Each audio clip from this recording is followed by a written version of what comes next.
Hi everyone! Nandito na naman po tayo at sa video na to ay share ko po sa inyo kung paano po mag-screencast nang naka-loop po ang video. So, ang video na to ay para po sa mga hindi pa nakakaalam kung paano po mag-screencast at kung paano po mag-loop ng video. Without further ado, punta na tayo sa YouTube channel natin. Live. At pwede pong i-horizontal or vertical po ang orientation ng live.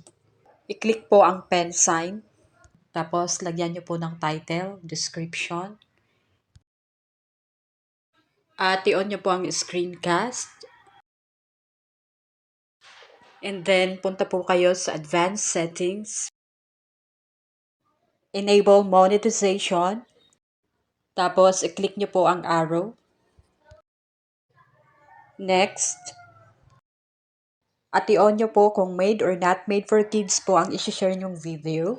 I-click po ang X. At i-click nyo po ang pen sign para makapag-upload po kayo ng thumbnail.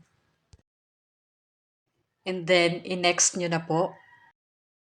At makikita nyo po yung mga few tips ni YouTube na kapag magka-cast to screen po kayo, makikita po yung notifications, password, or tawag ng mga jowa nyo. So, yan po ang disadvantage kapag naka-cast to screen. And then, click mo lang po ang get it. Start now. At dapat po meron kayong Google Photos para po naka-loop lang ang mga video na ipi-play nyo po. So, i-click nyo lang po. Pili lang po kayo ng video na ipi-play nyo. Halimbawa po itong 15 seconds kong video. Piliin nyo lang po at tuloy-tuloy na po ang pagpi-play niyan or naka-loop na po ang video. At i-click nyo lang po ang go live kapag ready na po kayong mag-live.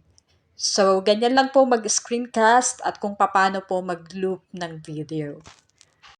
At hindi pa po ito available sa mga naka-iPhone. So, kung gusto nyo pong mag-share ng video, pwede po kayong mag-StreamYard.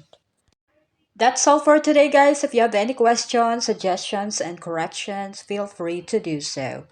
Thank you so much for watching. God bless.